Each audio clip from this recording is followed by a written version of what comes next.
California, Los Angeles, Hollywood. The Oscars.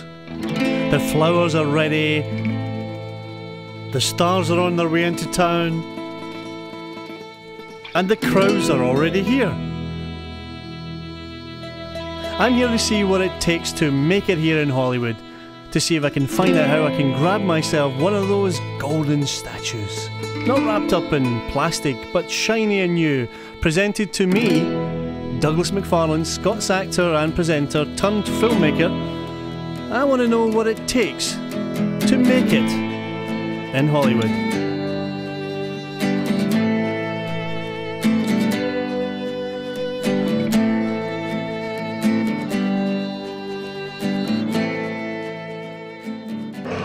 Is that your life? Once a year, yes, Doug. Once a year. Oh, no. Teresa Earle is a journalist and producer. She got me in tonight. Oscar week is it's unusual in Los Angeles because leading up to the Oscars, there are so many events where media people go to cover. And then there are the events where media people don't actually show up because all of the insiders in Hollywood that turn the deals and the people that are really, let's say, sort of semi-A-list show up to parties where the media don't often get invited. And that's what you saw tonight. You saw limited press, but more people just sort of celebratory speaking and greeting and getting to know each other again, all in tribute of Mr. Morricone. As a member of the press out here, I had to ask, was that meeting as amazing as I thought, or was it in fact a show for the press, a front, not in fact a real chance meeting? It had to be genuine, I thought. I think the moments like that, in answer to your question before, moments like that, those are unusual, where people actually thrill to see each other that have worked together at a certain point in their life, and there's a certain sentimentality about them coming together again. That's nice to see. You don't see that every day. We do red carpets. People greet each other who maybe didn't expect to see each other. More often than not, it's a photo op, and they know they're going to be there, and they greet and shake hands and everything. But to actually talk to people and interact, it generally happens on nights when it's not directly related to a specific film or the film business. For example, this evening there were fashion people there as well, and it was all centered around Italianness. When the designers come to town, Armani has a party tomorrow night, for example, there'll be numerous people there, and they're more willing to talk because it's not about hyping their own films or their own careers, so they're pleased to talk about it. So that changes. I think what becomes frustrating a little bit in the more cynical side of this business here is how self-indulgent it's become as an industry as a whole. I mean, there's no sense really of reality. When you start to turn within a certain group of people here, you realize that their ability to access everything from what we take advantage of in our daily lives, they don't think twice about, because it's not only money, it's privilege.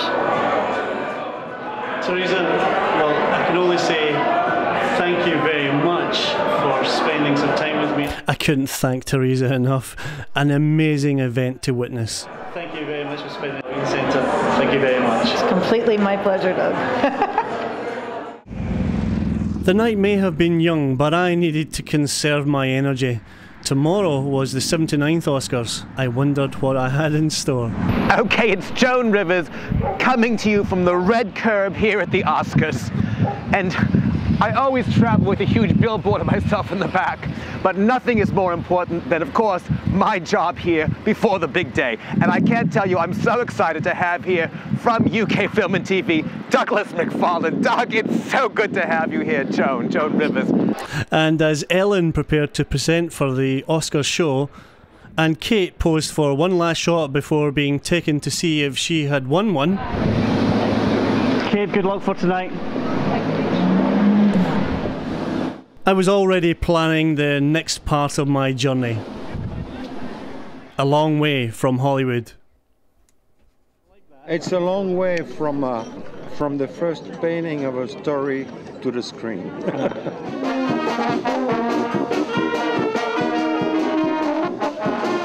Cannes, home to one of the most prestigious film festivals in the world.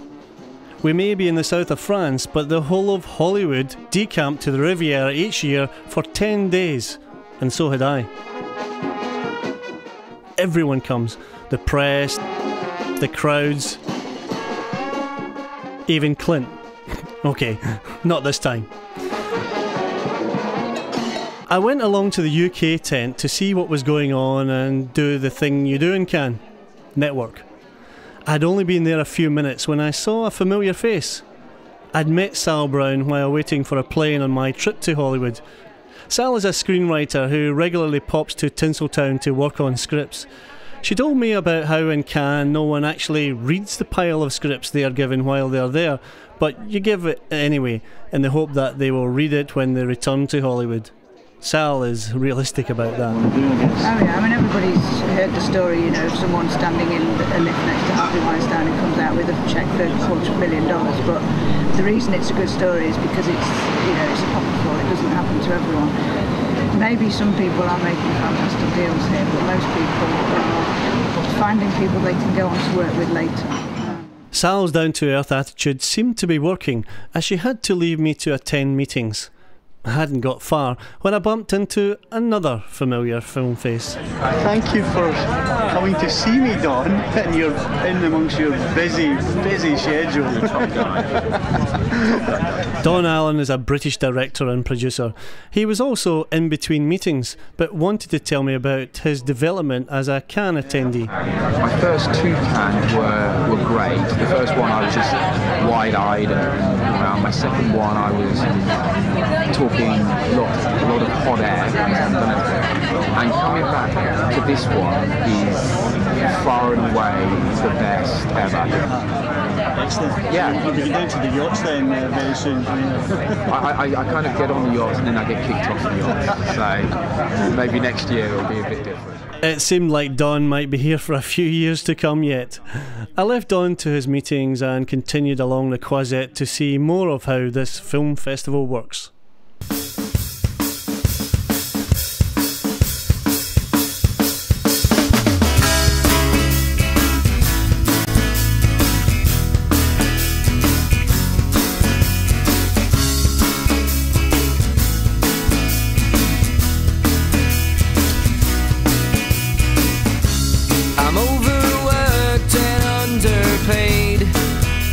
I'm in no mood today.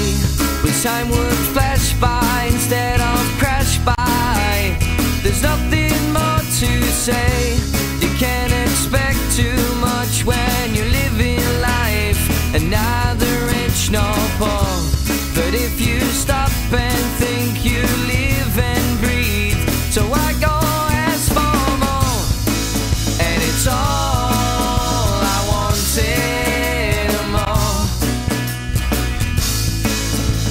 Choose the story of your life,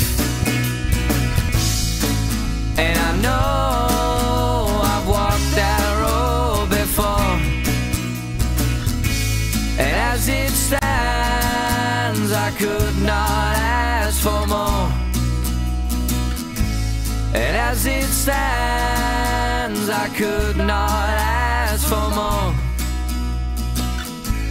And as it stands, I could not ask for more, or for more.